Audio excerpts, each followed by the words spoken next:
Señoras y señores, tengan todos ustedes muy, pero muy buenas tardes. Bienvenidos a la última reunión de la temporada 2020.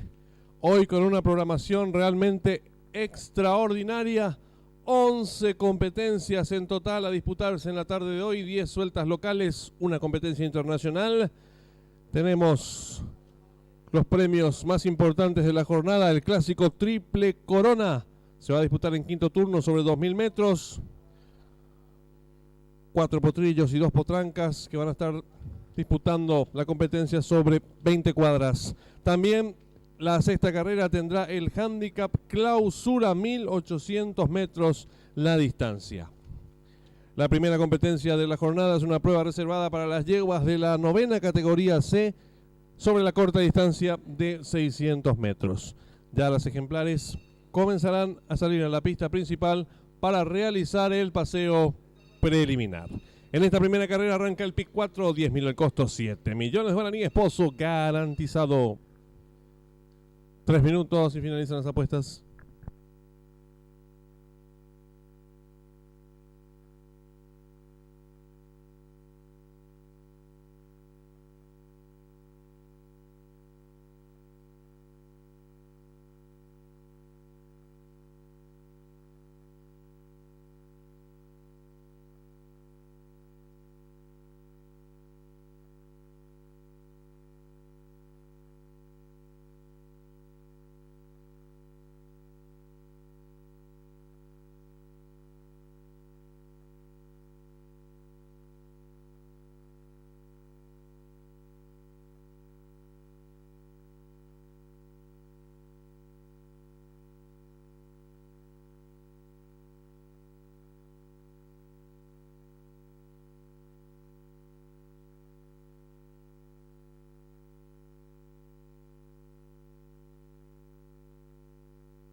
Le recordamos al público apostador que en esta primera carrera arranca el pick 4, 10.000 el costo, 7 millones de guaraníes el pozo garantizado. 1 minuto y se cierran las ventanillas.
Le informamos al público apostador que por las boletas no premiadas de la primera, segunda y tercera carrera se sortearán 3 vales de 300.000 guaraníes cada uno para jugar hoy la última triple que garantiza 18 millones de guaraníes. En esta primera carrera arranca el pick 4, 10.000 el costo, 7 millones de guaraníes, pozo garantizado. Últimos instantes para realizar sus apuestas.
Se cierran las ventanillas.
Va quedando todo listo.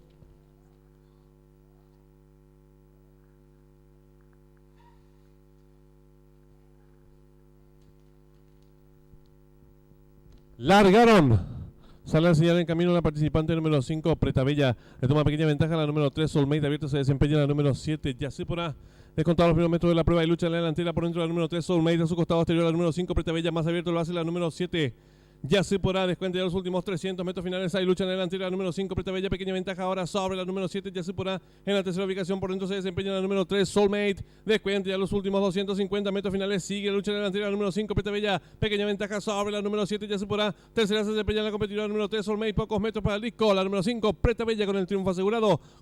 Medio cuerpo de ventaja sobre la número 7, tercero 6 y cruzaron el disco.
Tiempo empleado por la ganadora, 35 segundos, 3 centésimas, ganada por 3/4 de cuerpo, el segundo al tercero el pescuezo.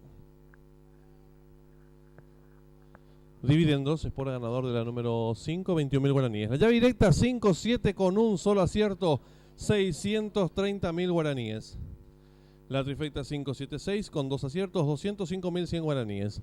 El primer pase de la apuesta PIC 4 acertaron 194 boletos, su valor 45.100 guaraníes. En los monitores del desarrollo de la primera carrera.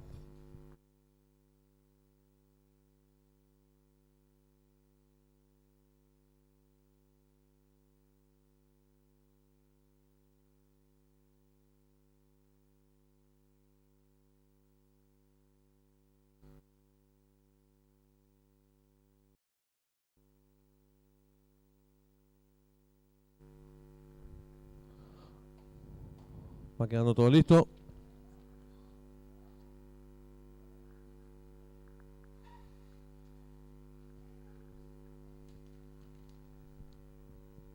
Largaron. Sale a señalar en camino la participante número 5, Pretabella. Le toma pequeña ventaja a la número 3, Soulmate. Abierto se desempeña la número 7, Yacipora. Descontado los primeros metros de la prueba y lucha en la delantera por dentro de la número 3, Soulmate. A su costado exterior la número 5, Pretabella. Más abierto lo hace la número 7, Yacipora. Descuenta ya los últimos 300 metros finales. Hay lucha en la delantera la número 5, Pretabella. Pequeña ventaja ahora sobre la número 7, Yacipora. En la tercera ubicación por dentro se desempeña la número 3, Soulmate. Descuenta ya los últimos 250 metros finales. Sigue la lucha en la delantera la número 5, Pretabella. Pequeña ventaja sobre la número 7, Yacipora. Tercera se desempeña la competidora número 3, Soulmate. Pocos metros para el disco. La número 5, Pretabella con el triunfo asegurado. Medio cuerpo de ventaja sobre la número 7, tercero 6 y cruzaron el disco.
Le informamos al público apostador en esta segunda carrera está en juego la triple A, 10.000 el costo, 2 millones de guaraníes, pozo garantizado. Les recordamos al público apostador que por las boletas no premiadas de la primera, segunda y tercera carrera se sortearán 3 vales de 300.000 guaraníes cada uno para jugar hoy la última triple que garantiza 18 millones de guaraníes.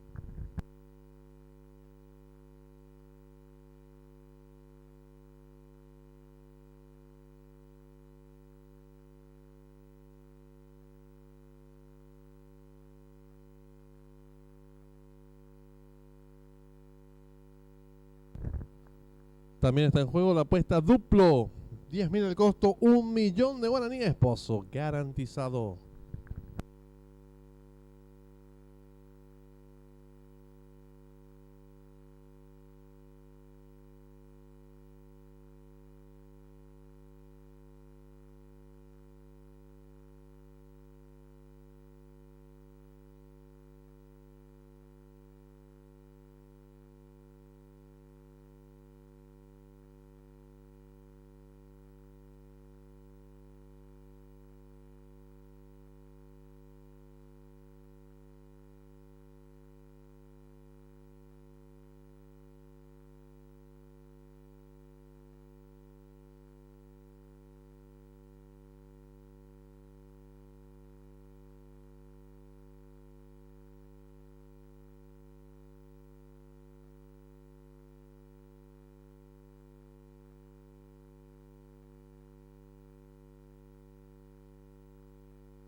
Le recordamos al público apostador que en esta segunda carrera está en juego la AAA, 10.000 el costo, 2 millones de guaraníes, pozo garantizado. El duplo, un valor de 10.000 guaraníes y un pozo garantizado en 1 millón de guaraníes.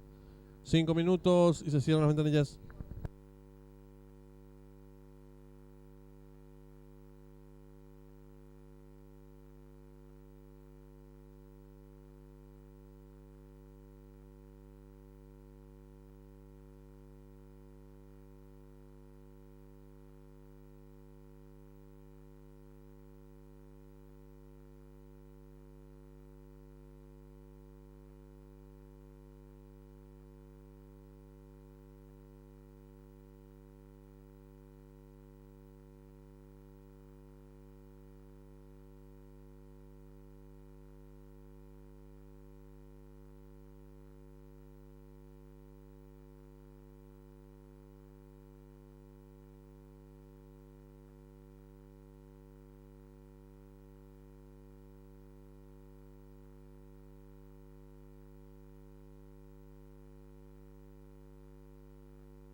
Están en la pista principal las competidoras de la segunda carrera.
Le recordamos al público apostador en esta segunda carrera arranca la AAA, 10.000 el costo, 2 millones de guaraníes, pozo garantizado. El duplo, un valor de 10.000 guaraníes y un pozo garantizado en 1 millón de guaraníes. 3 minutos y se cierran las ventanillas.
Le recordamos al público apostador en esta segunda carrera está en juego la AAA, 10.000 el costo, 2 millones de guaraníes, pozo garantizado.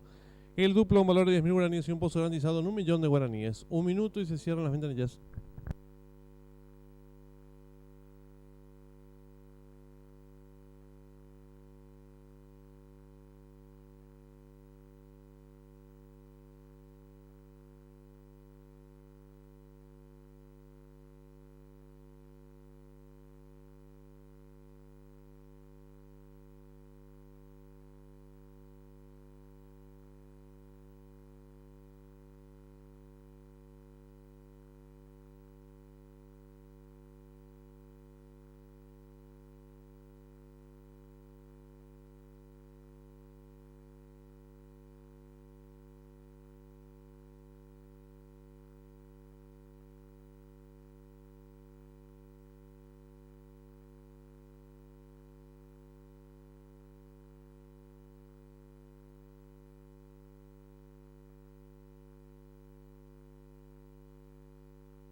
Le informamos al público que en esta segunda carrera no serán de la partida la número 3 de Jun de Amor, la número 4 Ranchera y la número 8 Lady of Noise.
Atención al público, últimos segundos para realizar sus apuestas.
Se cierran las ventanillas.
Largaron.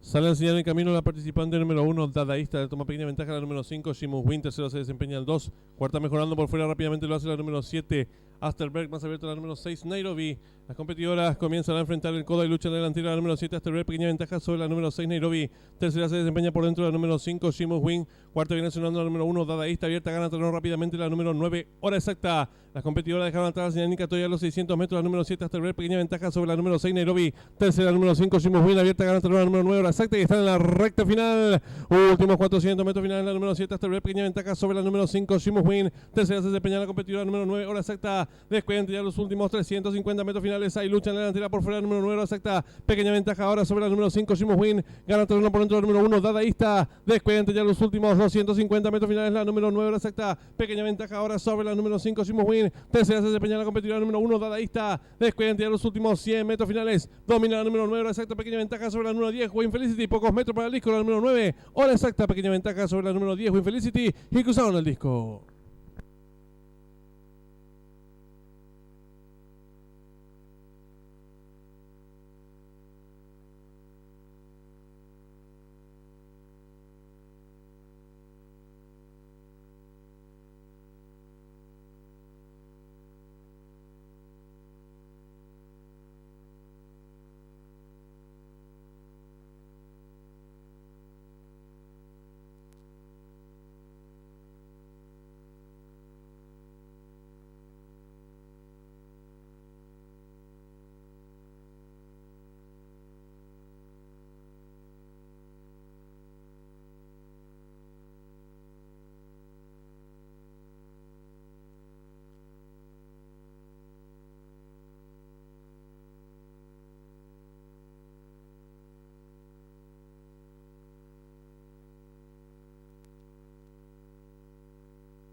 9 hora exacta. Segunda la número 10, Win Felicity. Tercera la número 5, Shimus Win.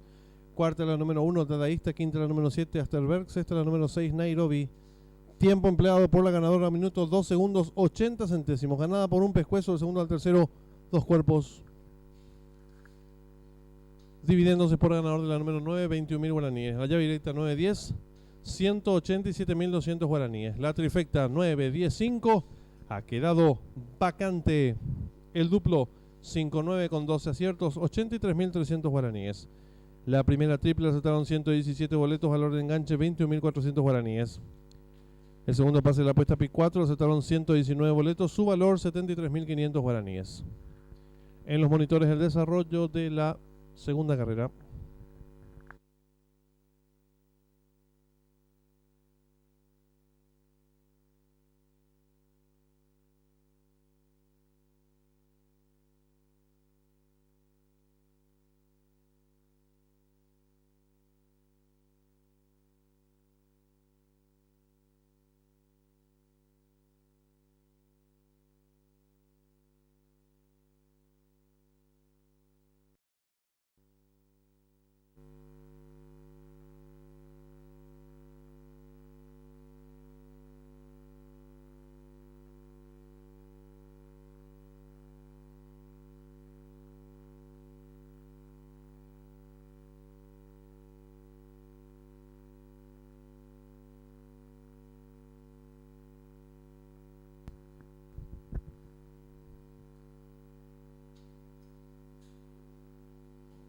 Largaron.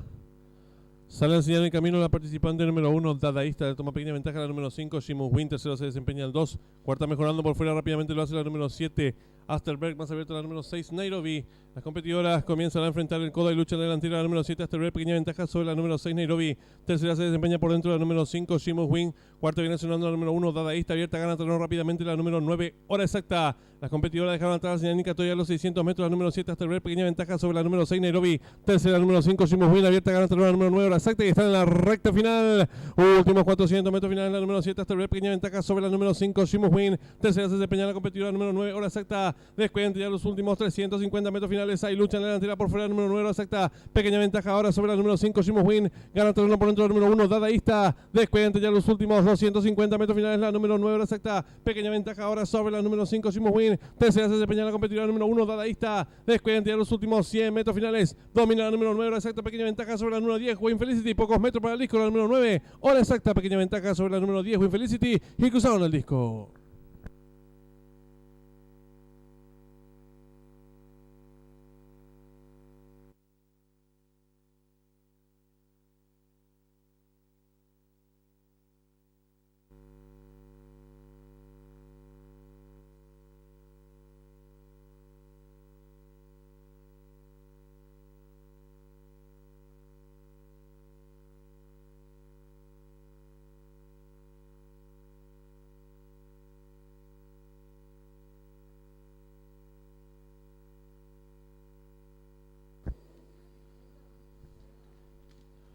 Le informamos al público apostador que en esta tercera carrera arranca la triple B, 10.000 el costo, 2 millones de guaraníes, pozo garantizado. El duplo tiene un valor de 10.000 guaraníes y un pozo garantizado en 1 millón de guaraníes. 10 minutos y finalizan las apuestas.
Atención al público, cambio de monta en esta tercera carrera. La número 9, Secamba, será conducida por el jockey José Romero.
Están en la pista principal las competidoras de la tercera carrera.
Le recordamos al público apostador que en esta tercera carrera está en juego la triple B, 10.000 al costo, 2 millones de guaraníes, pozo garantizado, el duplo, un valor de 10.000 guaraníes y un pozo garantizado en 1 millón de guaraníes.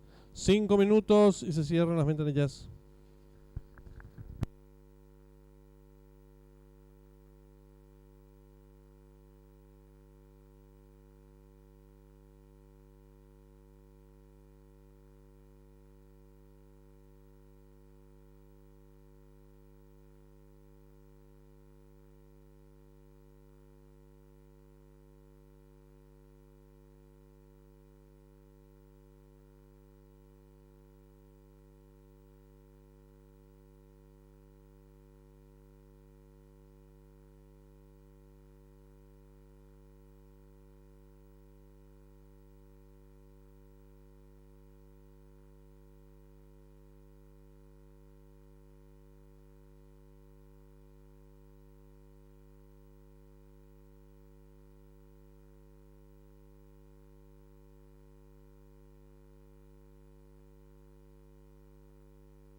Le recordamos al público apostador que en esta tercera carrera está en juego la triple B, 10.000 el costo, 2 millones de guaraníes, pozo garantizado el duplo, un valor de 10.000 guaraníes y tiene como pozo garantizado 1 millón de guaraníes. 3 minutos y se cierran las ventanillas.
Le recordamos al público apostador que en esta tercera carrera está en juego la triple B, 10.000 al costo, 2 millones de guaraníes, pozo garantizado. El duplo a un valor de 10.000 guaraníes y tiene como pozo garantizado 1 millón de guaraníes. 1 minuto y se cierran las ventanillas.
Atención al público, últimos instantes para realizar sus apuestas.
Se cierran las ventanillas.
Largaron.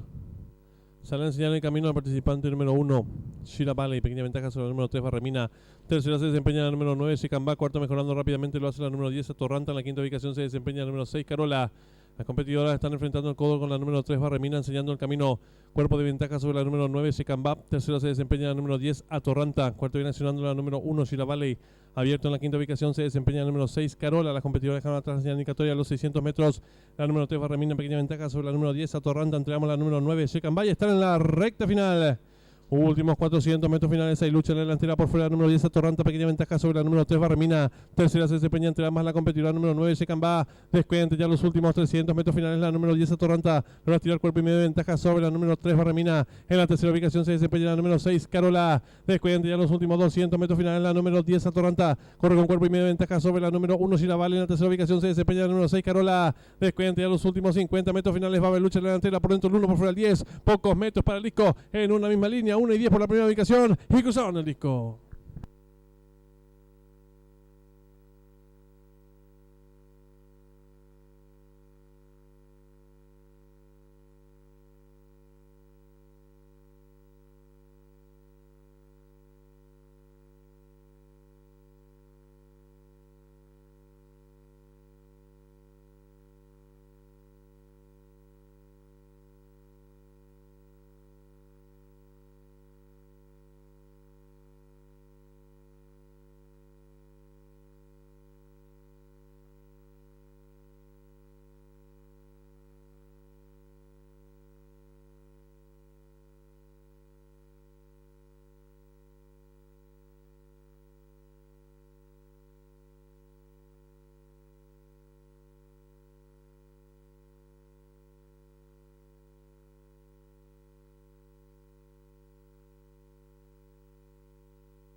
Marcador oficial de la tercera carrera: primera la número 1, Shira Valley; segunda la número 10, Atorranta; tercera la número 6, Carola; cuarta la número 2, Primavera; quinta la número 3, Barremina; sexta la número 8, Agustina.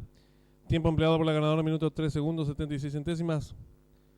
Ganada por un pescuezo, del segundo al tercero, 2 cuerpos. Dividiéndose por ganador vacante. La llave directa 1-10, 152.600 guaraníes. La trifecta 1-10-6, 116.500 guaraníes. El duplo 9-1 con 2 aciertos, 500.000 guaraníes. La primera triple la acertaron 6 boletos. Valor del enganche 416.700 guaraníes.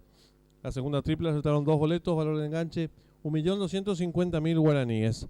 El pick 4 en su tercer pase lo acertaron 6 boletos. Valor del enganche 1.458.000 guaraníes. En los monitores del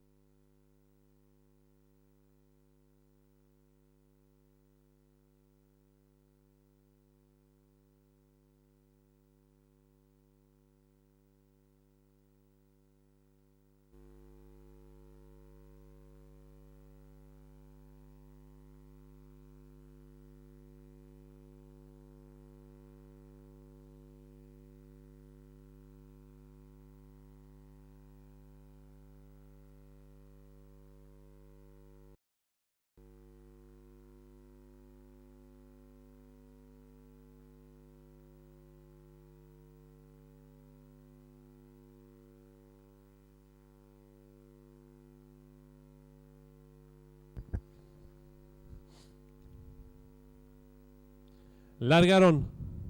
Sale a enseñar el camino al participante número 1, Shira Valley. Pequeña ventaja sobre el número 3, Barremina. Tercera se desempeña la número 9, Shikamba. Cuarto mejorando rápidamente lo hace la número 10, Atorranta. En la quinta ubicación se desempeña la número 6, Carola. Las competidoras están enfrentando el codo con la número 3, Barremina, enseñando el camino. Cuerpo de ventaja sobre la número 9, Shikamba. Tercera se desempeña la número 10, Atorranta. Cuarto viene accionando la número 1, Shira Valley. Abierto en la quinta ubicación se desempeña el número 6, Carola. Las competidoras dejaron atrás la señal indicatoria a los 600 metros. La número 3, Barremina, pequeña ventaja sobre la número 10, Atorranta. Entregamos la número 9, Shikamba. Y están en la recta final. Últimos 400 metros finales. Hay lucha en la delantera por fuera. La número 10, Atorranta. Pequeña ventaja sobre la número 3, Barremina. Tercera se desempeña entre ambas la competidora número 9, Shikamba. Descuente ya los últimos 300 metros finales. La número 10, Atorranta. Logra tirar cuerpo y medio de ventaja sobre la número 3, Barremina. En la tercera ubicación se desempeña la número 6, Carola. Descuente ya los últimos 200 metros finales. La número 10, Atorranta. Corre con cuerpo y medio de ventaja sobre la número 1, Shira Valley. En la tercera ubicación se desempeña la número 6, Carola. Descuente ya los últimos 50 metros finales. Va a haber lucha en la delantera por dentro el 1, por fuera el 10. Pocos metros para el disco en una misma línea. 1 y 10 por la primera ubicación. Y cruzaron el disco.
En esta cuarta carrera está en juego la triple C, 10.000 el costo, 3 millones de guaraníes, pozo garantizado. La llave directa, un valor de 10.000 guaraníes y un pozo garantizado de 1 millón de guaraníes.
Están en la pista principal los competidores de la cuarta carrera.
Le recordamos al público apostador que en esta cuarta carrera está en juego la triple set, 10.000 el costo, 3 millones de guaraníes, pozo garantizado.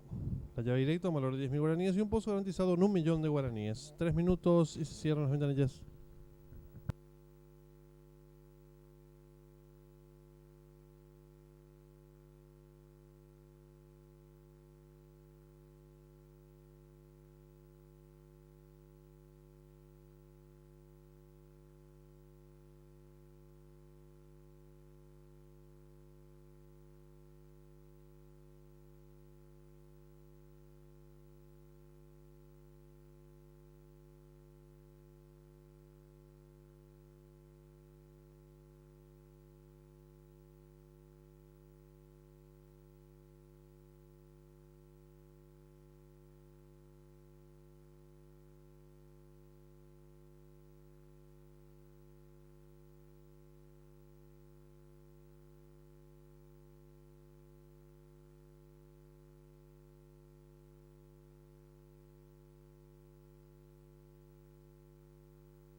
Le recordamos al público apostador que en esta cuarta carrera está en juego la triple C, 10.000 el costo, 3 millones de guaraníes, pozo garantizado.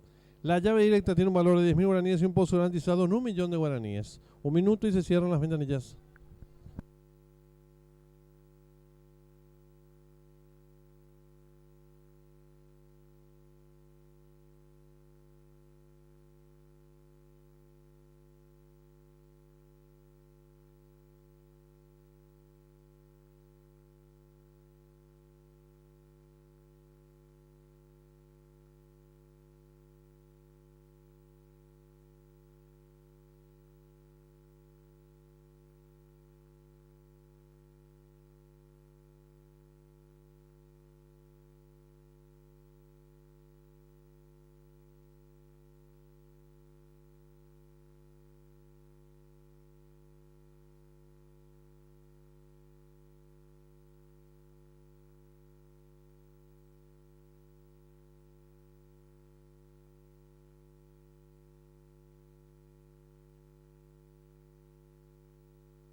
Atención al público, últimos segundos para realizar sus apuestas.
Se cierran las ventanillas.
Largaron.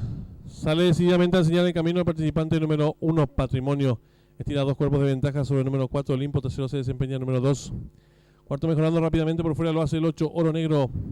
Los competidores se están enfrentando el codo y lucha en la delantera el número 1, Patrimonio. Pequeña ventaja sobre el número 4, Olimpo. Tercero se desempeña el número 8, Oro Negro. Cuarto viene accionando el número 3, Top Winner. En la quinta ubicación se desempeña el 5, Trago Libre. Más atrás se desempeña el número 7, Nubarrón Abierto, el 9, Mercader. Y los competidores de la cuarta carrera se aprestan a hacer el ingreso a la recta final. Últimos 400 metros finales. El número 1, Patrimonio, intenta la disparada. Corre con cuerpo de ventaja sobre el número 8, Oro Negro. Gana terreno entre ambos el número 5, Trago Libre. Descuenta ya los últimos 300 metros finales. Va a haber lucha de delantera. El número 5, Trago Libre. Pequeña ventaja ahora sobre el 1, Patrimonio Evento. Gana terreno el número 4, Olimpo. Descuenta ya los últimos 300 metros finales. Domina el número 4, Olimpo. Estira cuerpo de ventaja ahora sobre el número 1, Patrimonio. En la tercera ubicación se desempeña el participante número 8, Oro Negro. Descuenta ya los últimos 50 metros finales. El número 4, Olimpo, con el triunfo asegurado. Logra tirar cuerpo y media ventaja sobre el 8, tercero el 1 y cruzaron el disco.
Tiempo empleado por el ganador, minutos 2 segundos 90 centésimos, ganada por 2 cuerpos y medio, el segundo al tercero, 3 cuartos de cuerpo. Dividendos, espora ganador, vacante. La llave directa 4-8 con un solo acierto, 1.057.000 guaraníes. La trifecta 4-8-1 también con un solo acierto, 539.000 guaraníes. Duplo 1-4 ha quedado vacante. La primera triple aceptaron 46 boletos, valor de enganche 81.500 guaraníes. La segunda triple y la tercera triple han quedado vacante. El pick 4 con un solo acierto, 8.504.100 guaraníes. En los monitores, el desarrollo de la cuarta carrera.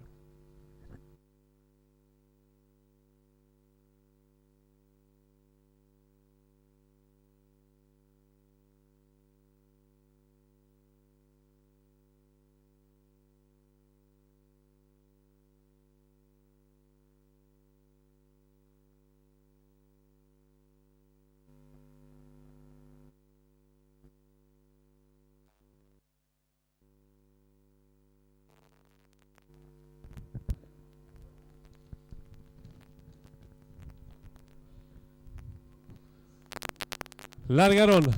Sale decididamente a enseñar el camino al participante número 1, Patrimonio. Estira 2 cuerpos de ventaja sobre el número 4, Olimpo. Tercero se desempeña el número 2. Cuarto mejorando rápidamente por fuera lo hace el 8, Oro Negro. Los competidores se están enfrentando el codo y luchan delantera el número 1, Patrimonio. Pequeña ventaja sobre el número 4, Olimpo. Tercero se desempeña el número 8, Oro Negro. Cuarto viene accionando el número 3, Top Winner. En la quinta ubicación se desempeña el 5, Trago Libre. Más atrás se desempeña el número 7, Nubarrón Abierto, el 9. Mercader y los competidores de la cuarta carrera se aprestan a hacer el ingreso a la recta final. Últimos 400 metros finales, el número 1, Patrimonio, intenta la disparada, corre con cuerpo de ventaja sobre el número 8, Oro Negro, gana terreno entre ambos el número 5, Trago Libre, descuenta ya los últimos 300 metros finales, va a haber lucha de delantera, el número 5, Trago Libre, pequeña ventaja ahora sobre el 1, Patrimonio Abierto, gana terreno el número 4, Olimpo, descuenta ya los últimos 300 metros finales, domina el número 4, Olimpo, estira cuerpo de ventaja ahora sobre el número 1, Patrimonio, en tercera ubicación se desempeña el participante número 8, Oro Negro, descuenta ya los últimos 50 metros finales, el número 4, Olimpo, con el triunfo asegurado, logra tirar cuerpo y media ventaja sobre el 8, tercero el 1 y cruzaron el disco.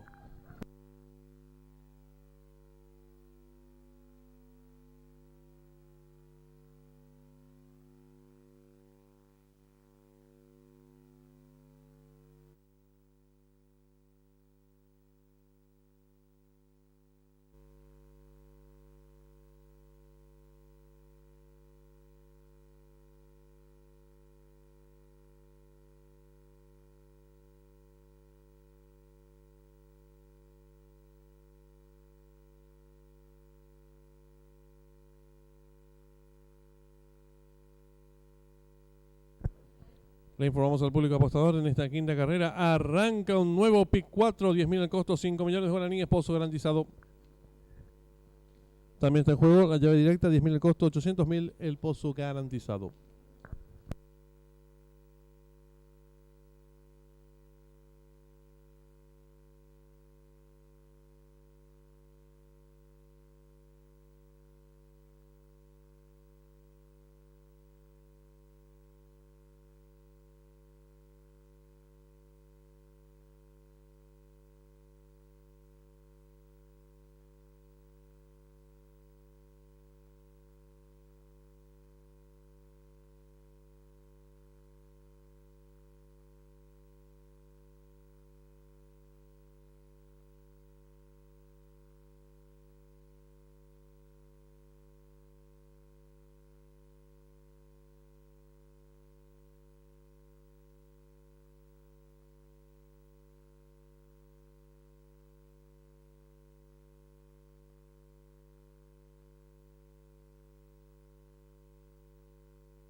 Muy bien, señores y señores, vamos a realizar el sorteo de los 3 vales de 300.000 guaraníes cada uno para jugar hoy la última triple. Tenemos 18 millones de guaraníes de pozo garantizado.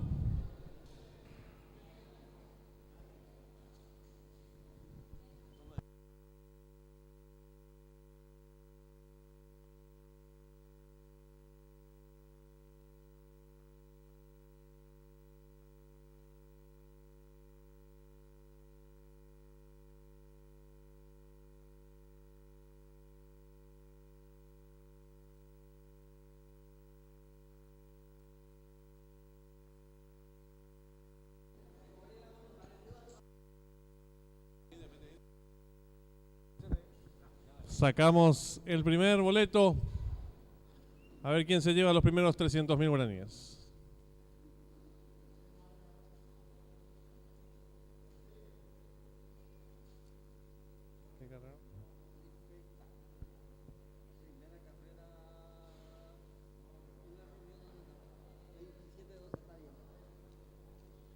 Los primeros 300.000 guaraníes para la señora Elena Castro, 1.141.867. Sacamos el segundo boleto. Al fondo.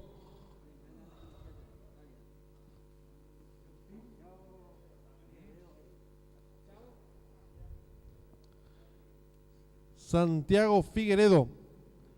Sobre la entidad 1.248.387. Santiago Figueredo, el segundo ganador de los 300.000 guaraníes. Últimos 300.000 guaraníes. Hoy jugamos la última triple del año. 18 millones garantizados.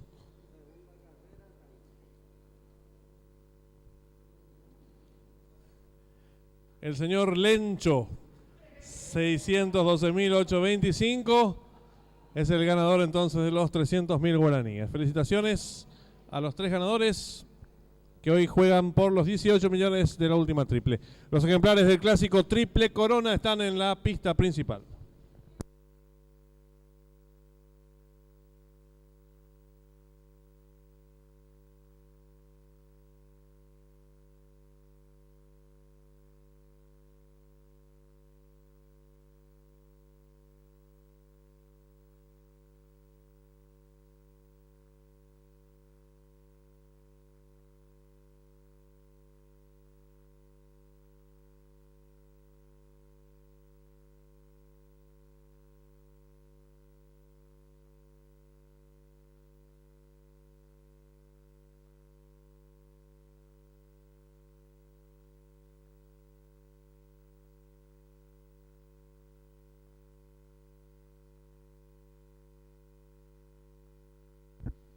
En esta quinta carrera arranca un nuevo pick 4, 10.000 el costo, 5 millones de guaraníes, pozo garantizado. 5 minutos y se cierran las ventanillas.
Le recordamos al público apostador, en esta quinta carrera arranca un nuevo pick 4, 10.000 al costo, 5 millones de guaraníes, pozo garantizado. También la llave directa, un valor de 10.000 guaraníes y un pozo garantizado en 800.000 guaraníes. 3 minutos y se cierran las ventanillas.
Le recordamos al público apostador, en esta quinta carrera está en juego la apuesta P4, 10.000 el costo, 5 millones de guaraníes, pozo garantizado, 1 minuto y se cierran las ventanillas.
Atención al público, últimos segundos para realizar sus apuestas. La llave directa tiene como pozo garantizado 800.000 guaraníes.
Se cierran las ventanillas.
Campana de largada.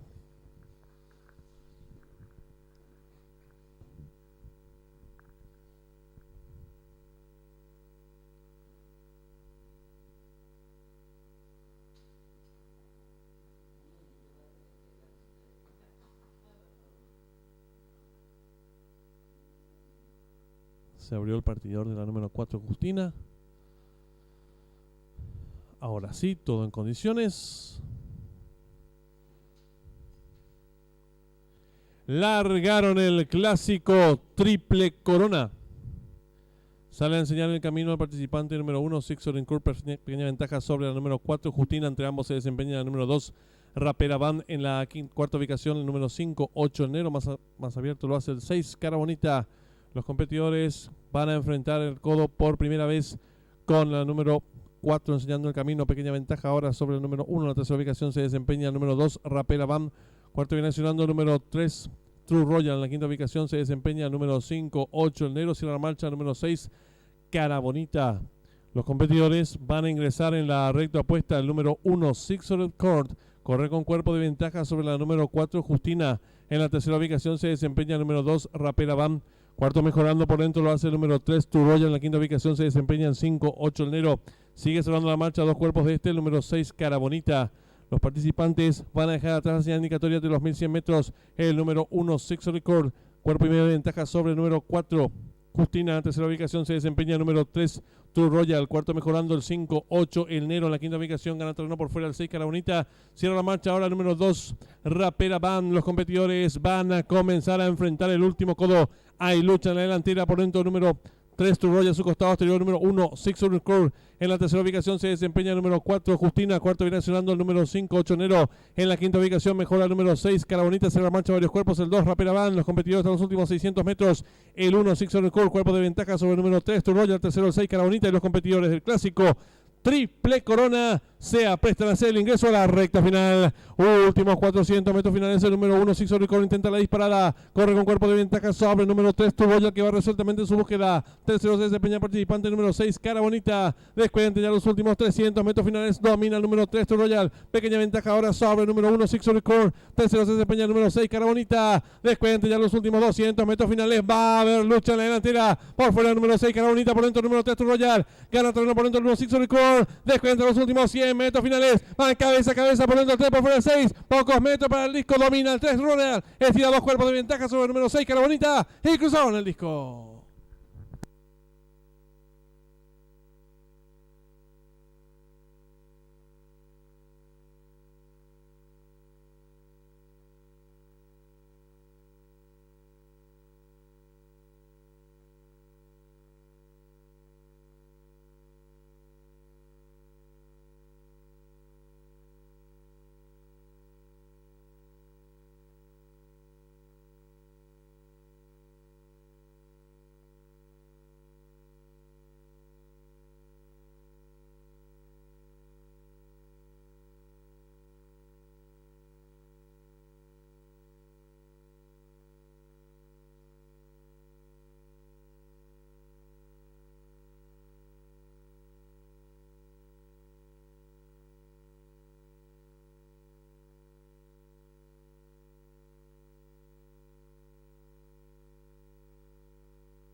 Marcador oficial de la quinta carrera, primero el número 3, Tour Royal, segundo el 6, Cara Bonita, tercero el 1, Six on Court, cuarto el 5, 8 el Nero, quinta la número 4, Justina, sexta la número 2, Rapera Bam, tiempo empleado por el ganador, 2 minutos 15 segundos 26 centésimas, ganada por 2 cuerpos y medio, del segundo al tercero, 3 cuerpos.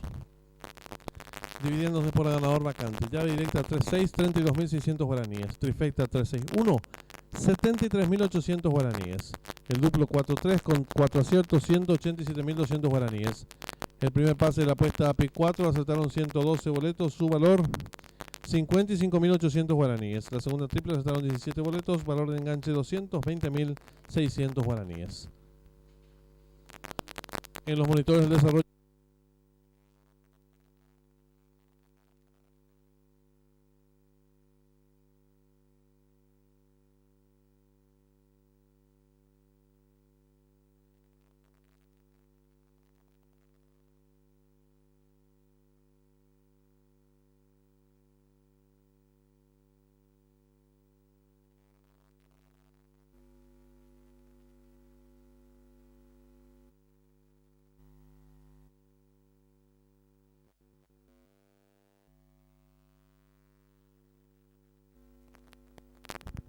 campana de largada.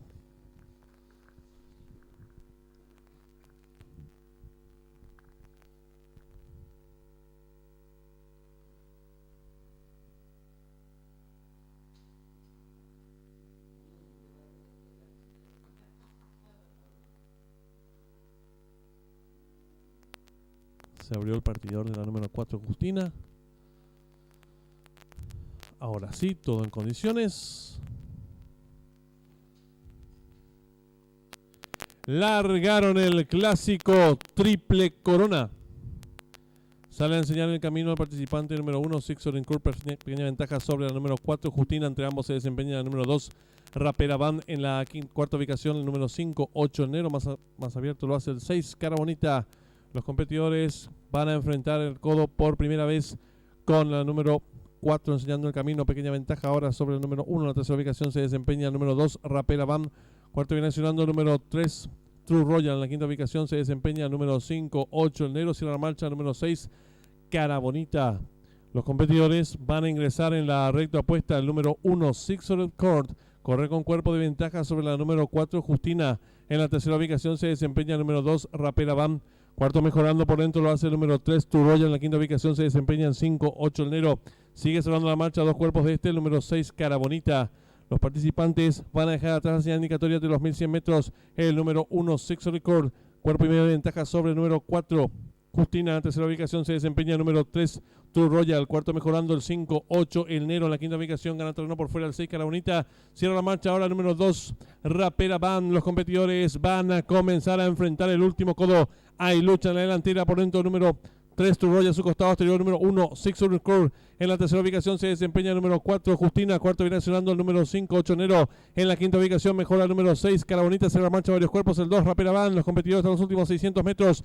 El 1, Six Record, cuerpo de ventaja sobre el número 3, True Royal. Tercero el 6, Cara Bonita. Y los competidores del clásico triple corona se aprestan a hacer el ingreso a la recta final. Últimos 400 metros finales. El número 1, Six Record, intenta la disparada. Corre con cuerpo de ventaja sobre el número 3, True Royal, que va resueltamente en su búsqueda. Tercero se desempeña el participante número 6, Cara Bonita. Descuente ya los últimos 300 metros finales. Domina el número 3, True Royal. Pequeña ventaja ahora sobre el número 1, Six Record. Tercero se desempeña el número 6, Cara Bonita. Descuente ya los últimos 200 metros finales. Va a haber lucha en la delantera. Por fuera el número 6, Cara Bonita. Por dentro el número 3, True Royal. Gana terreno por dentro el número 6 Record. Descuenta los últimos 100 metros finales. Van cabeza a cabeza por dentro el 3, por fuera el 6. Pocos metros para el disco. Domina el 3 Royal. Estira dos cuerpos de ventaja sobre el número 6, Cara Bonita. Y cruzaron el disco.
Atención al público, cambio de monta en esta sexta carrera, número 2, Influyente, será conducido por el jockey Marcos Rivas. Reiteramos, cambio de monta en esta sexta carrera, el 2, Influyente, con la conducción de Marcos Rivas.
Están saliendo a la pista principal los competidores del Handicap Clausura.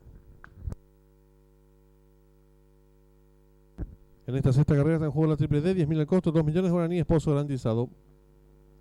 5 minutos y se cierran las ventanillas.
Le recordamos al público apostador que en esta sexta carrera está en juego la triple D, 10.000 el costo, 2 millones guaraníes, pozo garantizado. 3 minutos y se cierran las ventanillas.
Le recordamos al público apostador que en esta sexta carrera está en juego la triple D, 10.000 el costo, 2 millones guaraníes, pozo garantizado. 1 minuto y se cierran las ventanillas.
Atención al público. Últimos segundos para realizar sus apuestas. La triple D que arranca en esta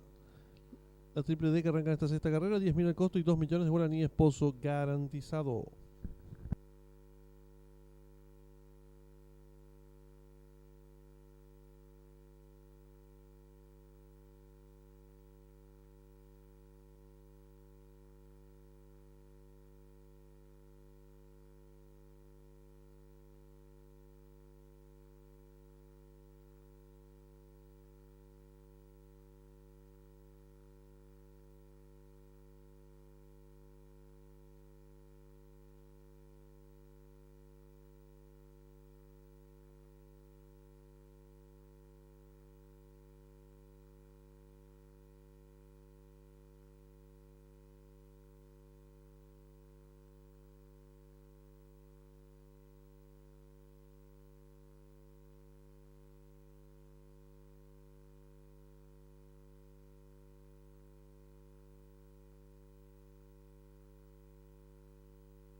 Se cierran las ventanillas.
Largaron el handicap clausura.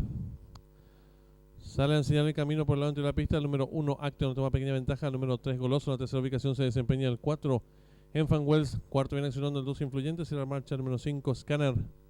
Los competidores dejan atrás la señal indicatoria de los 1600 metros. Asume el comando del lote el número 3, Goloso. Cuerpo de ventaja sobre el número 1, Action. En la tercera ubicación a 7 cuerpos se desempeña el número 4, Enfant Wells. Cuarto viene accionando a varios cuerpos el 2, Influyente. Cierra marcha el 5, Scanner. Los competidores ingresaron en la recta opuesta con el número 3, Goloso, enseñando el camino. Cuerpo y medio de ventaja sobre el número 1, Action, que va en su búsqueda. En la tercera ubicación a 8 cuerpos se desempeña el número 4, Enfant Wells. Más atrás el 2, Influyente. Sigue cerrando la marcha el 5, Scanner. Los competidores van a dejar atrás la señal indicatoria de los 1000 metros. El número 3, Goloso, corre con cuerpo de ventaja ahora sobre el número 1, Action. En la tercera ubicación a 10 cuerpos se desempeña el número 4, Enfant Wells. Los competidores comienzan a enfrentar ya el último codo. El número 3, Goloso, pequeña ventaja sobre el número 1, Action, que va resueltamente en su búsqueda. En la tercera ubicación a varios cuerpos se desempeña el número 4, Enfant Wells. Los competidores están en los últimos 650 metros finales. Se acortan las diferencias entre el número 3, Goloso, pequeña ventaja sobre el número 1, Action. En la tercera ubicación el 4, Enfant Wells, y los competidores del clásico clausura están en la recta final. Últimos 400 metros finales van cabeza a cabeza por fuera el número 3, Goloso, a su costado interior el número 1, Action. En la tercera ubicación se desempeña el número 4, Enfant Wells. Descuenta ya los últimos 300 metros finales. Sigue lucha delantera. Mejora por dentro el número 1, Action. Abierto el número 3, Goloso. Descuenta ya los últimos 200 metros finales. Domina el número 1, Action. Estira ahora cuerpo de ventaja sobre el número 3, Goloso. Tercero se desempeña el número 4, Enfant Wells. Descuenta ya los últimos 100 metros finales el número 1, Action. Pequeña ventaja sobre el número 3, Goloso, que va resueltamente su búsqueda. Abierto, larga, atropellada, 4, Enfant Wells. Pocos metros para el disco número 1, Action. Cuerpo de ventaja sobre el número 3, tercero 4. Y cruzaron el disco.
1 Action, segundo el 3 Goloso, tercero el 4 en Fanwells, cuarto el 2 Influyente, quinto el 5 Scanner, tiempo empleado.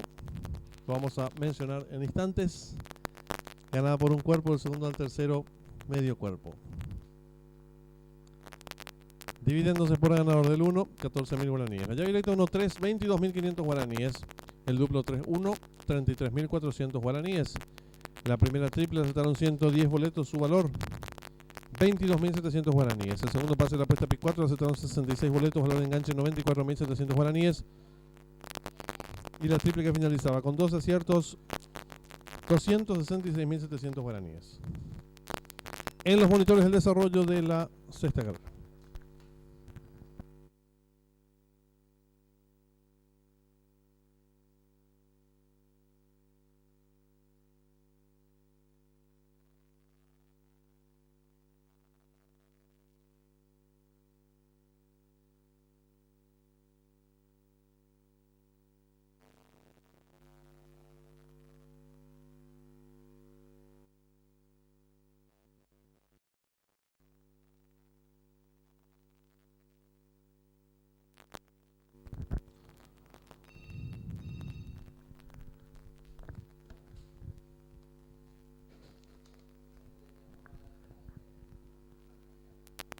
Largaron el handicap clausura. Sale a enseñar el camino por delante de la pista. El número 1 Action toma pequeña ventaja. El número 3 Goloso. En la tercera ubicación se desempeña el 4 en Fanwells. Cuarto viene accionando el 2 Influyente. Se la marcha el número 5 Scanner. Los competidores dejan atrás la señal indicatoria de los 1600 metros. Asume el comando del lote el número 3 Goloso. Cuerpo de ventaja sobre el número 1 Action. En la tercera ubicación a 7 cuerpos se desempeña el número 4 en Fanwells. Cuarto viene accionando a varios cuerpos el 2 Influyente, cierra marcha el 5 Scanner. Los competidores ingresaron en la recta opuesta con el número 3 Goloso enseñando el camino, cuerpo y medio de ventaja sobre el número 1 Action que va en su búsqueda. En la tercera ubicación a 8 cuerpos se desempeña el número 4 en Fanwells, más atrás el 2 Influyente sigue cerrando la marcha el 5 Scanner. Los competidores van a dejar atrás la señal indicatoria de los 1000 metros. El número 3 Goloso corre con cuerpo de ventaja ahora sobre el número 1 Action. En la tercera ubicación a 10 cuerpos se desempeña el número 4 en Fanwells. Los competidores comienzan a enfrentar ya el último codo. El número 3 Goloso, pequeña ventaja sobre el número 1 Action que va resueltamente en su búsqueda. En la tercera ubicación a varios cuerpos se desempeña el número 4 en Fanwells. Los competidores están en los últimos 650 metros finales. Se acortan las diferencias entre el número 3 Goloso, pequeña ventaja sobre el número 1 Action. En la tercera ubicación el 4 en Fanwells y los competidores del clásico clausura están en la recta final. Últimos 400 metros finales van cabeza a cabeza por fuera el número 3 Goloso, a su costado interior número 1 Action. En la tercera ubicación se desempeña el número 4 en Fanwells. Descuenta ya los últimos 300 metros finales, sigue la lucha delantera. Mejora por dentro el número 1 Action. Abierto el número 3 Goloso. Descuenta ya los últimos 200 metros finales, domina el número 1 Action. Estira ahora cuerpo de ventaja sobre el número 3 Goloso. Tercero se desempeña el número 4 en Fanwells. Descuenta ya los últimos 100 metros finales el número 1 Action. Pequeña ventaja sobre el número 3 Goloso que va resueltamente su búsqueda. Abierto, larga, atropellada al 4 Fanwells. Pocos metros para el disco número 1 Action. Cuerpo de ventaja sobre el número 3, tercero 4 y cruzaron el disco.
Le recordamos al público apostador que en esta séptima carrera arranca la triple E, 10.000 el costo, 3 millones de guaraníes, pozo garantizado.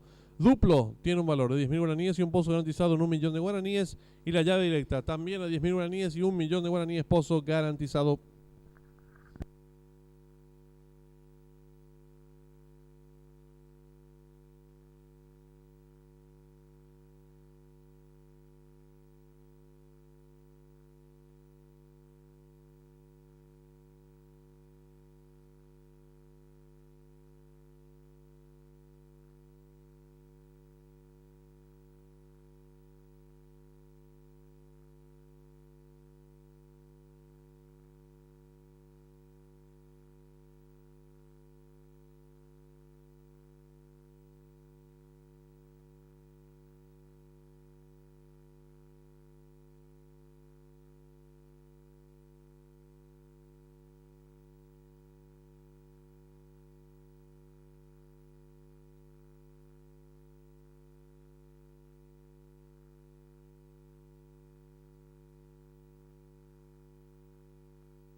Le recordamos al público apostador que en esta séptima carrera está en juego la triple E, 10.000 el costo, 3 millones de guaraníes, pozo garantizado. La apuesta duplo a un valor de 10.000 guaraníes y un pozo garantizado en 1 millón de guaraníes. En instantes comenzarán a salir los competidores de la séptima carrera a la pista principal.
Le recordamos al público apostador que en esta séptima carrera está en juego la triple E, 10.000 el costo, 3 millones de guaraníes, pozo garantizado, y el duplo a un valor de 10.000 guaraníes y un pozo garantizado en 1 millón de guaraníes.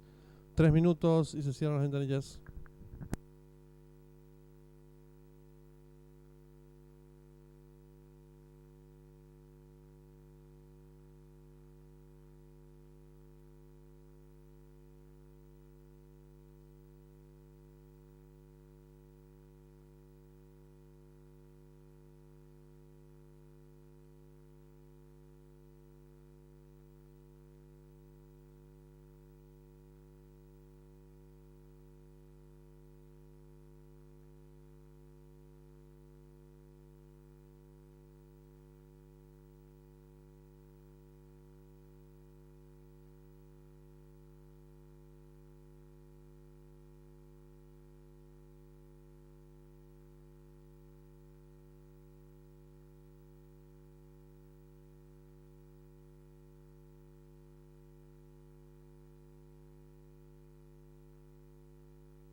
Le recordamos al público apostador que en esta séptima carrera está en juego la triple E, 10.000 el costo, 3 millones de guaraníes, pozo garantizado. El duplo, 1 millón a un valor de 10.000 guaraníes y un pozo garantizado en 1 millón de guaraníes. Igual que la llave directa, 10.000 el costo, 1 millón de guaraníes, pozo garantizado. 1 minuto y se cierran las ventanillas.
Atención al público, últimos segundos para realizar sus apuestas.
Se cierran las ventanillas.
Largaron Salen agrupados los competidores, tratan de enseñar el camino número 3, Lucky Encantador. Estira cuerpo y medio de ventaja sobre el número 4, Eclipse. Tercero se desempeña el 6, Lightmaker.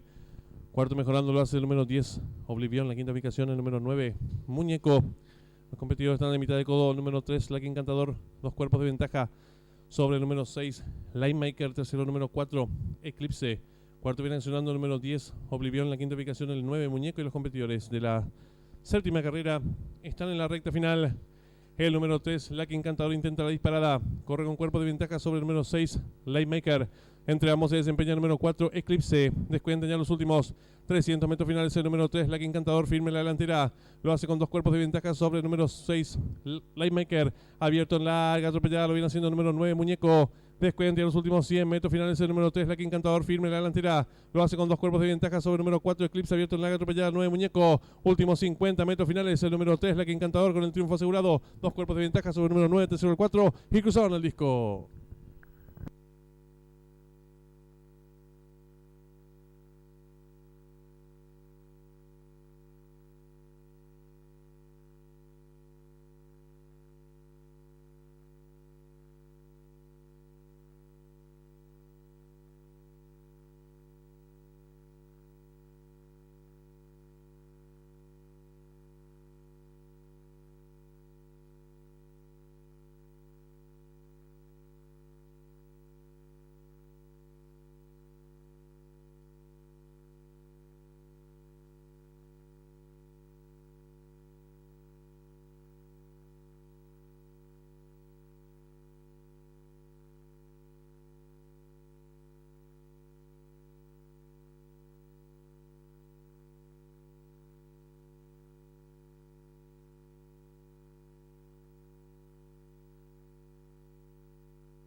Marcador oficial de la séptima carrera: primero el número 3, Lucky Encantador; segundo el 9, Muñeco; tercero el 4, Eclipse; cuarto el número 6, Laymaker; quinto el 1, Payador; sexto el número 7, Qualcruz.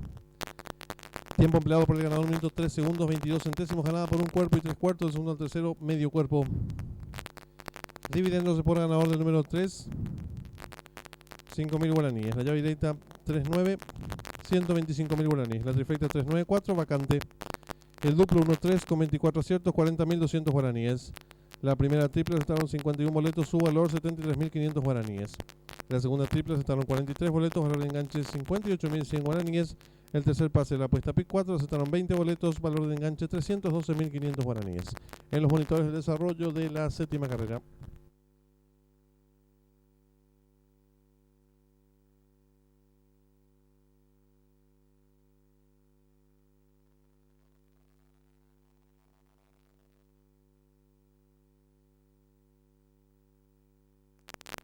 Salen agrupados los competidores, tratan de enseñar el camino. Salen agrupados.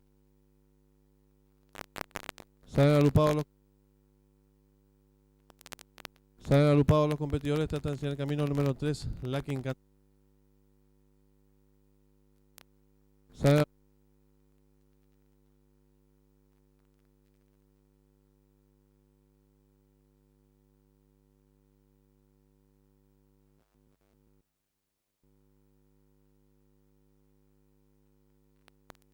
competidores, tratan de enseñar el camino. Número 3, Lucky Encantador. Estira cuerpo y medio de ventaja sobre el número 4, Eclipse. Tercero se desempeña el 6, Laymaker. Cuarto mejorando lo hace el número 10, Oblivion. La quinta ubicación el número 9, Muñeco. Los competidores están en mitad de codo. El número 3, Lucky Encantador. 2 cuerpos de ventaja sobre el número 6, Laymaker. Tercero número 4, Eclipse. Cuarto viene accionando el número 10, Oblivion. La quinta ubicación el 9, Muñeco. Y los competidores de la séptima carrera están en la recta final. El número 3, Lucky Encantador, intenta la disparada. Corre con cuerpo de ventaja sobre el número 6, Laymaker. Entre ambos se desempeña el número 4, Eclipse. Descuentan ya los últimos 300 metros finales. El número 3, Lucky Encantador, firme en la delantera. Lo hace con 2 cuerpos de ventaja sobre el número 6, Laymaker. Abierto en larga atropellada. Lo viene haciendo el número 9, Muñeco. Descuenta ya los últimos 100 metros finales. El número 3, Lucky Encantador, firme en la delantera. Lo hace con 2 cuerpos de ventaja sobre el número 4, Eclipse. Abierto en larga atropellada. 9, Muñeco. Últimos 50 metros finales. El número 3, Lucky Encantador, con el triunfo asegurado. 2 cuerpos de ventaja sobre el número 9, tercero el 4. Y cruzaron el disco.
Comienzan a salir los ejemplares de la octava carrera de la pista principal.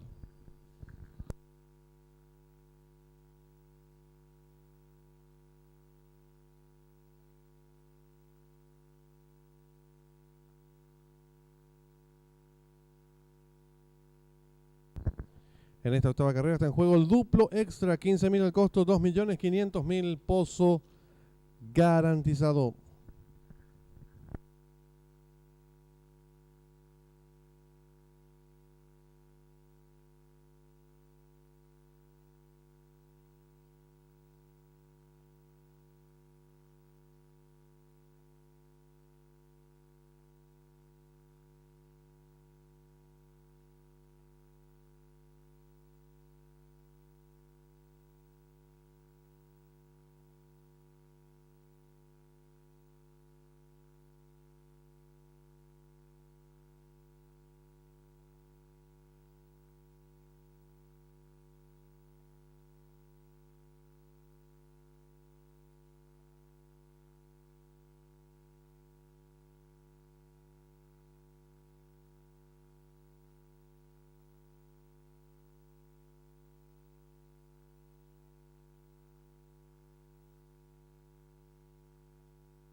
Le recordamos al público apostador que en esta octava carrera está en juego el duplo extra, 15.000 el costo, 2.500.000 pozo garantizado.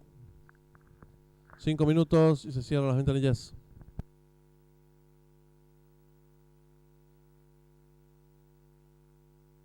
También está en juego la llave directa con un valor de 10.000 guaraníes y un pozo garantizado en 1.200.000 guaraníes.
Volvemos a recordarle al público apostador que en esta octava carrera está en juego el duplo extra, 15.000 al costo, 2.500.000 pozo garantizado. La llave directa tiene un valor de 10.000 guaraníes y un pozo garantizado en 1.200.000 guaraníes. 3 minutos y se cierran las ventanillas.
Le recordamos al público apostador que en esta octava carrera está en juego el duplo extra, 15.000 el costo, 2.500.000 pozo garantizado.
Le recordamos al público apostador que en esta octava carrera está en juego el duplo extra, 15.000 el costo, 2.500.000, pozo garantizado, la llave directa un valor de 10.000 guaraníes y un pozo garantizado en 1.200.000 guaraníes.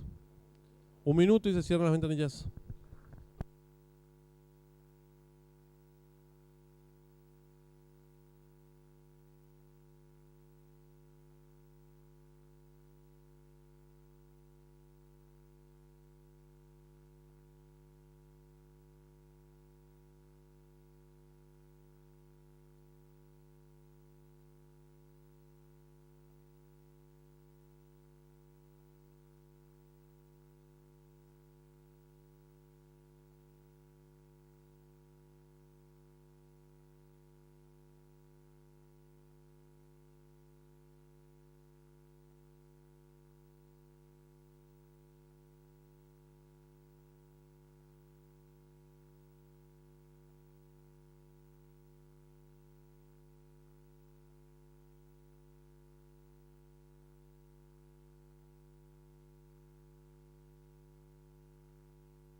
Atención al público, últimos segundos para realizar sus apuestas. El duplo extra cuyo pozo garantizado es de 2.500.000 guaraníes.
Se cierran las ventanillas.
Se muestra muy indócil en las gateras el 9, Gauchiño.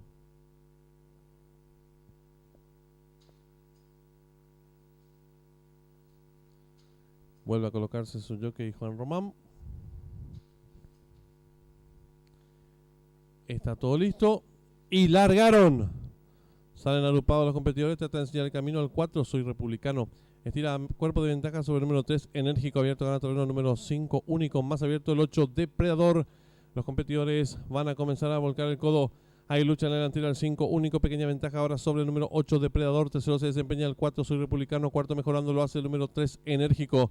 En la quinta ubicación se desempeña el 6, Pretencioso, más abierto lo hace el número 10, Rocky Road. Los competidores están en los últimos 600 metros. El número 5, Único, medio cuerpo de ventaja sobre el 8, Depredador. Tercero a 4 cuerpos el 3, Enérgico. Cuarto mejorando el 6, Pretencioso. Y están en la recta final.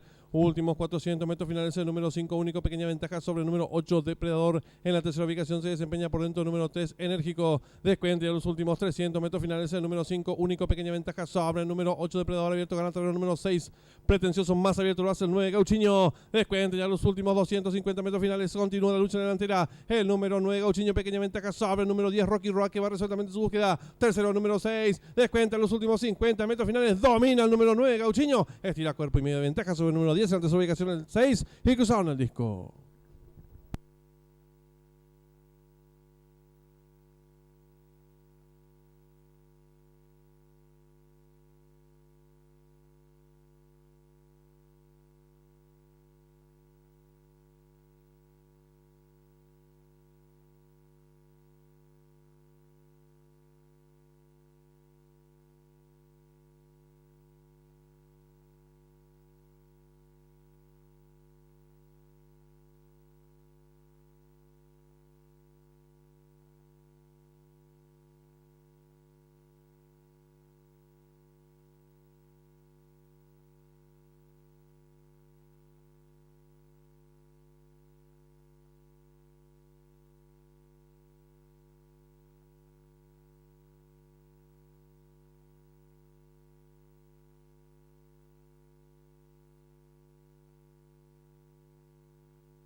Marcador oficial de la octava carrera: primero el 9, Gauchiño; segundo el 10, Rocky Road; tercero el 6, Pretencioso; cuarto el 3, Enérgico; quinto el 2, Mentit; sexto el 8, Depredador. Tiempo empleado por el ganador: minuto 8 segundos 14 centésimas, ganada por 2 cuerpos y 3 cuartos. Del segundo al tercero, 1 cuerpo y 1 cuarto. Los dividendos es por el ganador vacante: la llave directa 9-10, 400.000 guaraníes; la trifecta 9-10-6 con un solo acierto, 800.000 guaraníes; duplo 3-9 con 6 aciertos, 172.700 guaraníes. La primera triple la acertaron 20 boletos, su valor 31.900 guaraníes. La segunda triple acertaron 8 boletos, valor de enganche 468.700 guaraníes. La triple que finalizaba con 7 aciertos, 285.700 guaraníes. Y el pick 4 que culminaba con 2 aciertos, 2.500.000 guaraníes en los monitores del desarrollo de la octava carrera.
Se muestra muy indócil en las gateras el 9, Gauchiño.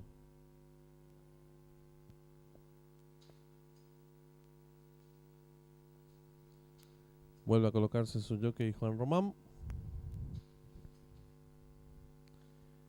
Está todo listo. Y largaron. Salen agrupados los competidores. Trata de enseñar el camino al 4, Soy Republicano. Estira cuerpo de ventaja sobre el número 3, Enérgico. Abierto gana terreno número 5, Único. Más abierto el 8, Depredador. Los competidores van a comenzar a volcar el codo. Hay lucha en la delantera el 5, Único. Pequeña ventaja ahora sobre el número 8, Depredador. Tercero se desempeña el 4, Soy Republicano. Cuarto mejorando lo hace el número 3, Enérgico. En la quinta ubicación se desempeña el 6, Pretencioso. Más abierto lo hace el número 10, Rocky Road. Los competidores están en los últimos 600 metros. El número 5, Único. Medio cuerpo de ventaja sobre el 8, Depredador. Tercero a 4 cuerpos el 3, Enérgico. Cuarto mejorando el 6, Pretencioso. Y están en la recta final. Últimos 400 metros finales. El número 5, Único. Pequeña ventaja sobre el número 8, Depredador. En la tercera ubicación se desempeña por dentro el número 3, Enérgico. Descuenta ya los últimos 300 metros finales. El número 5, Único. Pequeña ventaja sobre el número 8, Depredador. Abierto gana el número 6, Pretencioso. Más abierto lo hace el 9, Gauchiño. Descuenta ya los últimos 250 metros finales. Continúa la lucha en la delantera. El número 9, Gauchiño. Pequeña ventaja sobre el número 10, Rocky Road, que va resueltamente su búsqueda. Tercero, número 6. Descuenta los últimos 50 metros finales. Domina el número 9, Gauchiño. Estira cuerpo y medio de ventaja sobre el número 10. Ante su ubicación el 6. Y cruzaron el disco.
Les recordamos al público apostador que en esta novena carrera arranca la última triple del año.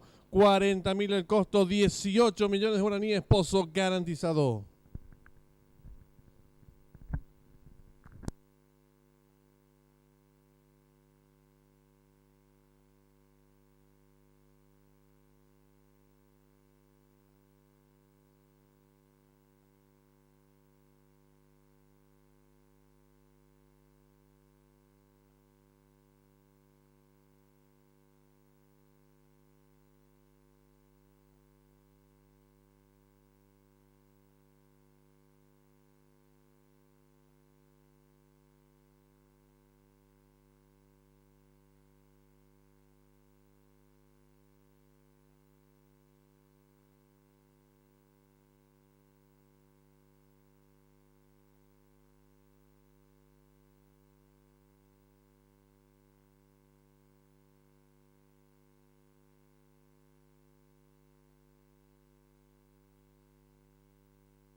Están en la pista principal los competidores de la novena carrera.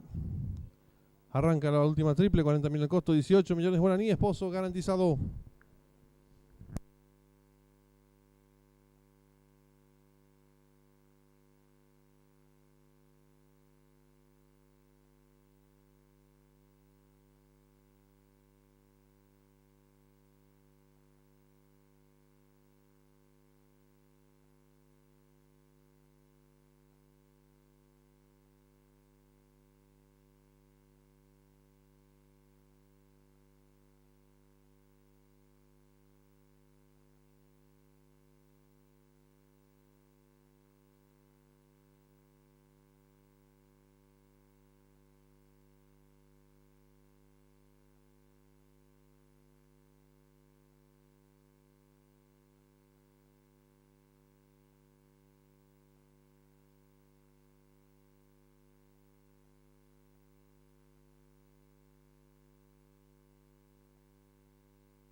Le recordamos al público apostador en esta novena carrera está en juego la última triple, 40.000 el costo, 18 millones de guaraníes, pozo garantizado. 5 minutos y se cierran las ventanillas.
Le recordamos al público apostador en esta novena carrera está en juego la última triple, 40.000 al costo, 18 millones de guaraníes, pozo garantizado, 3 minutos y se cierran las ventanillas.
Le recordamos al público apostador en esta novena carrera está en juego la última triple. 40.000 el costo, 18 millones de guaraníes, pozo garantizado. 1 minuto y se cierran las ventanillas. El duplo también tiene pozo garantizado en 1 millón de guaraníes y la llave directa también 1 millón de guaraníes.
Atención al público, últimos segundos para realizar sus apuestas.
Se cierran las ventanillas.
Ingresó el número 10 el biólogo y están todos colocados.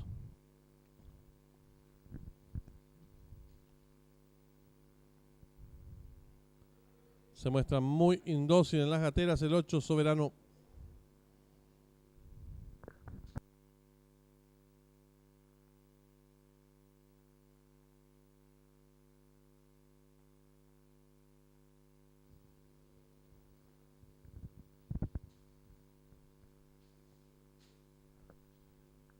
Vuelve a colocarse el jockey del 8 y la regaron. Sale decididamente a señalar el camino al participante número 5, Galiliano. Le toma cuerpo de ventaja número 4, Sofisticado. En tercera ubicación gana terreno rápidamente por fuera número 7, Croupier Secreto. Más abierto el 8, Soberano. Los competidores están enfrentando el codo. Hay lucha en la delantera número 5, Galiliano. Pequeña ventaja sobre el 8, Soberano. Tercero se desempeña el número 9.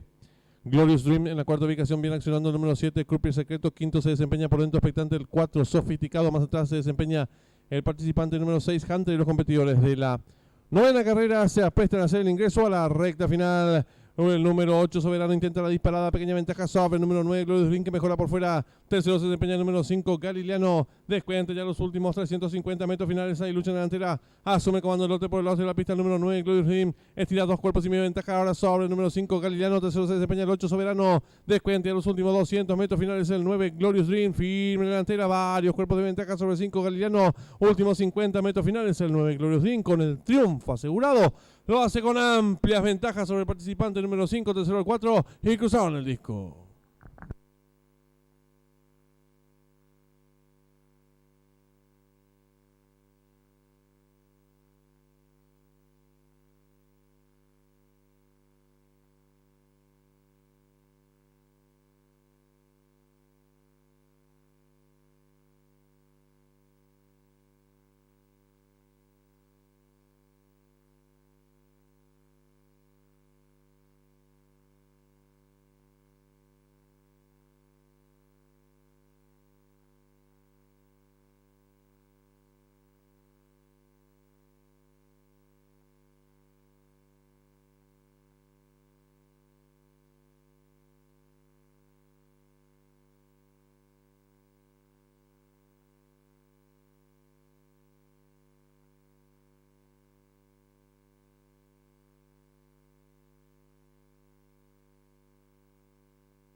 Marcador oficial de la novena carrera: primero el 9, Glorious Dream; segundo el 5, Galiliano; tercero el 4, Sofisticado; cuarto el 7, Croupier Secreto; quinto el 8, Soberano; sexto el 6, Hunter. Tiempo empleado por el ganador: minuto 1 segundo 64 centésimas.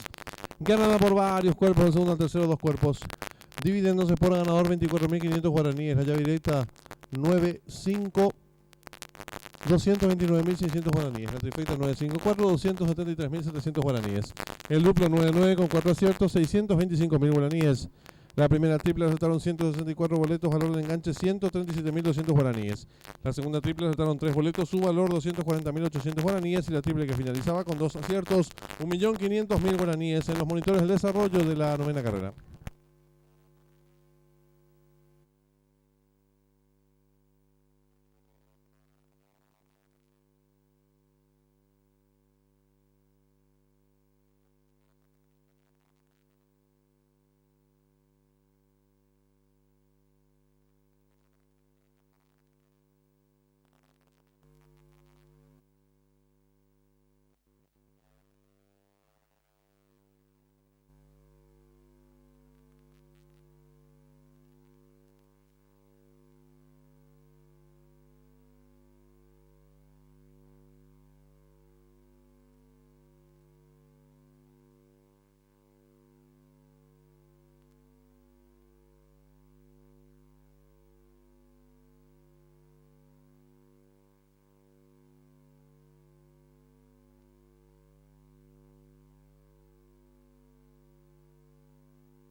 Ingresó el número 10, el biólogo, y están todos colocados.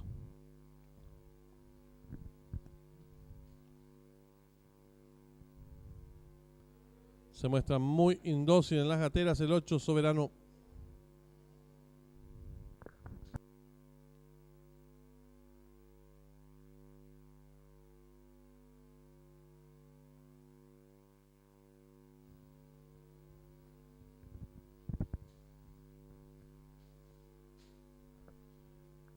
Vuelve a colocarse el jockey del 8 y la regaron. Sale decididamente a señalar el camino al participante número 5, Galiliano. Le toma cuerpo de ventaja número 4, Sofisticado. En la tercera ubicación gana terreno rápidamente por fuera el número 7, Croupier Secreto. Más abierto el 8, Soberano. Los competidores están enfrentando el codo. Hay lucha en la delantera número 5, Galiliano. Pequeña ventaja sobre el 8, Soberano. Tercero se desempeña el número 9, Glorious Dream. En la cuarta ubicación viene accionando el número 7, Croupier Secreto. Quinto se desempeña por dentro expectante el 4, Sofisticado. Más atrás se desempeña el participante número 6, Hunter. Y los competidores de la novena carrera se aprestan a hacer el ingreso a la recta final. El número 8, Soberano, intenta la disparada, pequeña ventaja sobre el número 9, Glorious Dream, que mejora por fuera. Tercero se desempeña el número 5, Galiliano. Descuenta ya los últimos 350 metros finales. Hay lucha en la delantera. Asume el comando del lote por el lado de la pista el número 9, Glorious Dream. Estira 2 cuerpos y medio ventaja ahora sobre el número 5, Galiliano. Tercero se desempeña el 8, Soberano. Descuenta ya los últimos 200 metros finales el 9, Glorious Dream. Firme en la delantera, varios cuerpos de ventaja sobre el 5, Galiliano. Últimos 50 metros finales el 9, Glorious Dream, con el triunfo asegurado. Lo hace con amplias ventajas sobre el participante número 5, tercero al 4, y cruzaron el disco.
Le recordamos al público apostador que en esta décima carrera está en juego el duplo, 20.000 el costo, 5 millones guaraníes, pozo garantizado. También está en juego el segundo pase de la última triple, el enganche tiene un valor de 137.000 guaraníes y juega por un pozo garantizado en 18 millones guaraníes. 5 minutos, se cierran las ventanillas.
Le recordamos al público apostador que en esta décima carrera está en juego el duplo, 20.000 el costo, 5 millones de guaraníes, pozo garantizado, 3 minutos y se cierran las ventanillas.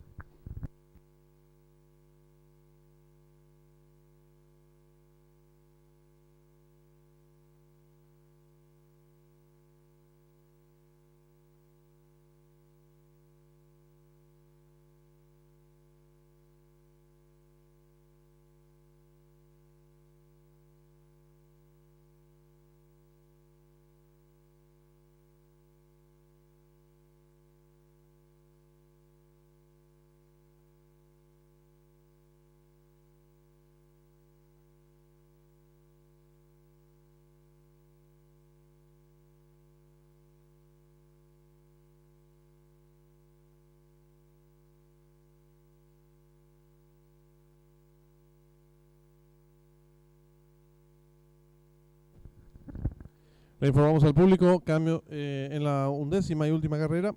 No será la partida el número 6, Transporting. En su reemplazo ingresa el 12, Vodka Puro, con la conducción de Marco Rivas. Reiteramos, en la 11ª y última carrera no será la partida el número 6, Transporting. En su reemplazo ingresa el 12, Vodka Puro, con Marco Rivas. E informamos también al público que la próxima reunión hípica se llevará a cabo el próximo domingo 17 de enero.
Les recordamos al público apostador que en esta 10ª carrera está en juego la última apuesta duplo.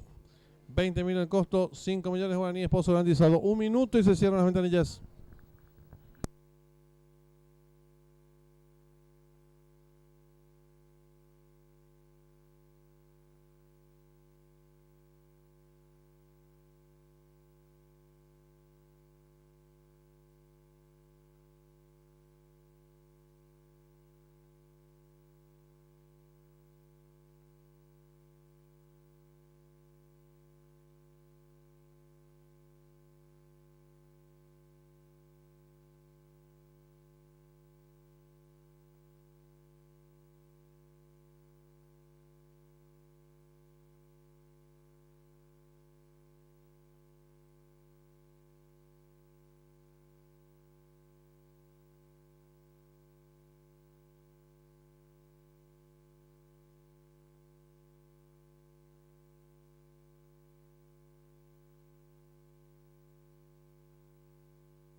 Largaron.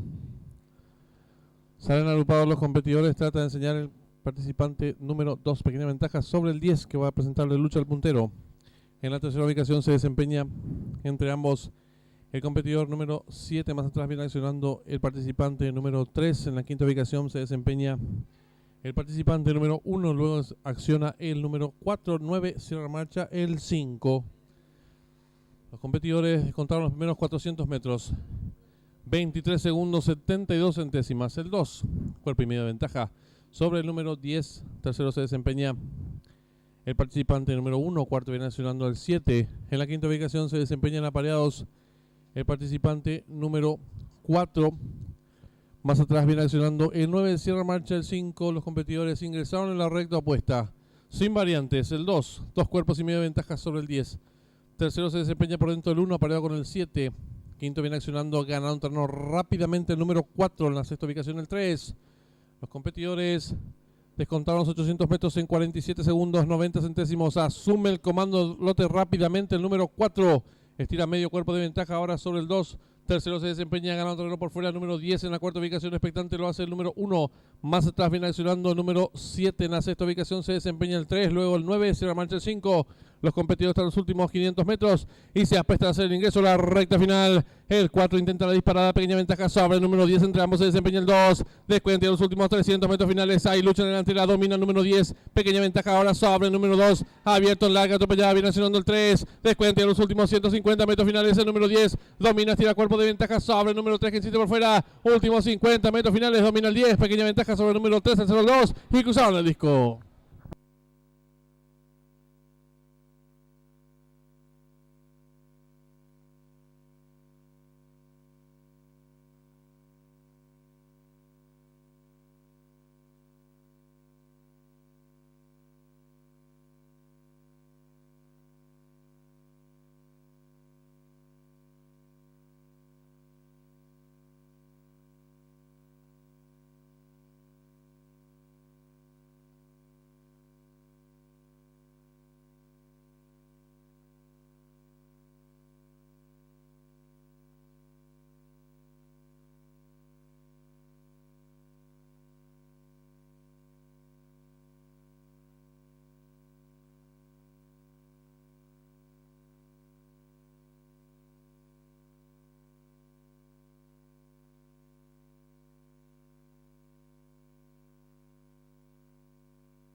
Marcador oficial de la 10ª carrera, primero la número 10, Mucho Unusual, segunda la número 3, Never Be Enough, tercera la número 2, She's Our Charm, cuarta la número 4, Miss Teheran, tiempo empleado por la ganadora, minuto 46 segundos, 94 centésimas, ganada por 3/4 de cuerpo de la segunda a la tercera, El Hocico.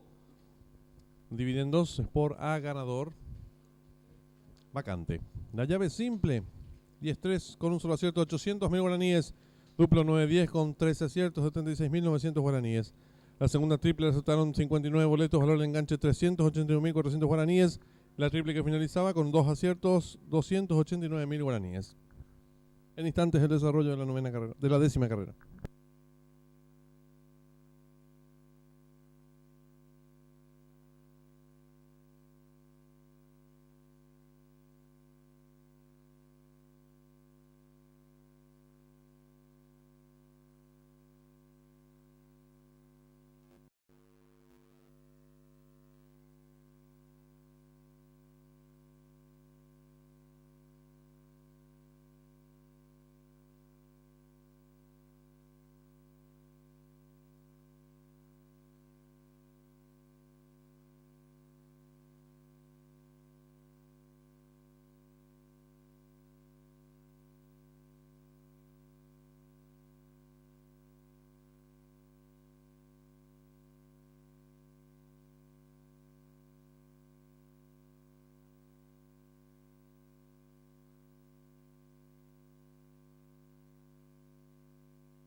3 minutos y se cierran las ventanillas.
Le recordamos al público apostador que en esta 11ª y última carrera está en juego la llave directa.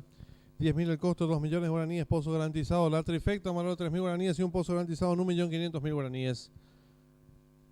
3 minutos y se cierran las ventanillas.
Le recordamos al público apostador en esta 11ª y última carrera está en juego la llave directa, 10.000 el costo, 2 millones guaraníes, pozo garantizado y la trifecta a un valor de 3.000 guaraníes y un pozo garantizado en 1.500.000 guaraníes.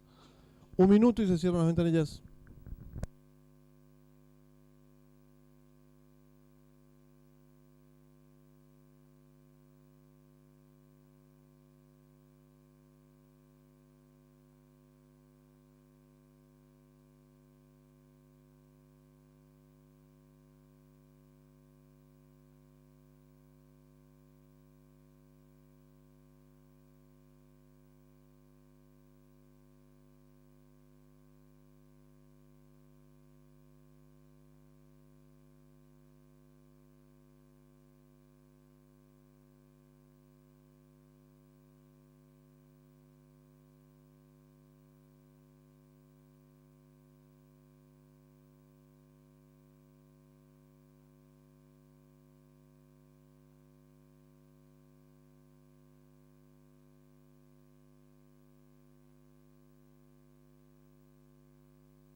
Atención al público, últimos segundos para realizar sus apuestas.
Se cierran las ventanillas.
Campana de largada.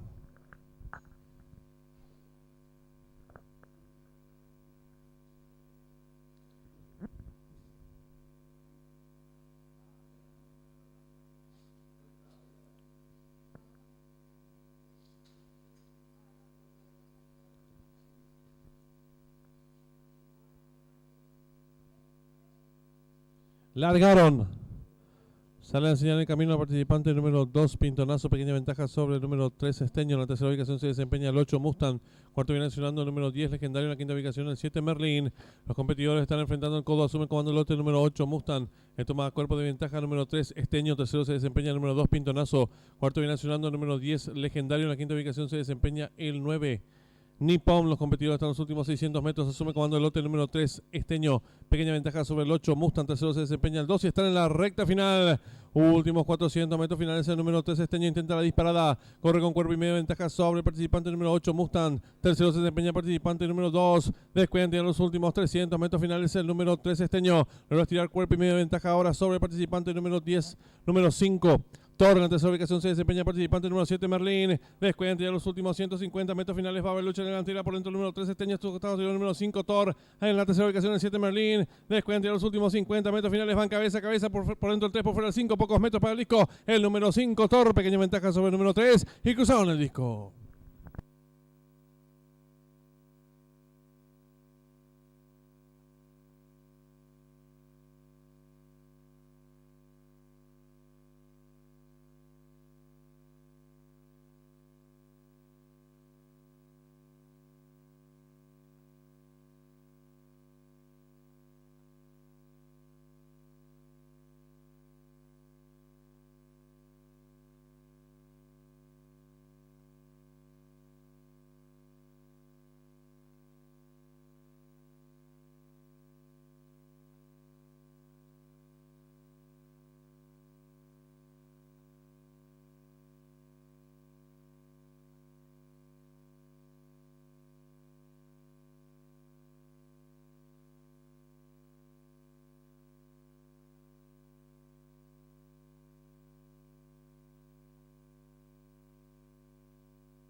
campana de largada.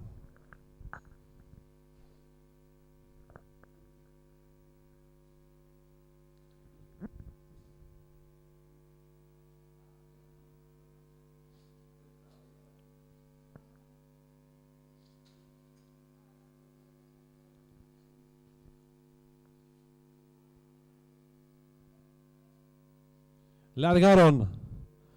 Sale a enseñar el camino al participante número 2, Pintonazo, pequeña ventaja sobre el número 3, Esteño. En la tercera ubicación se desempeña el 8, Mustang. Cuarto viene accionando el número 10, Legendario. En la quinta ubicación el 7, Merlin. Los competidores están enfrentando el codo, asume el comando el lote número 8, Mustang.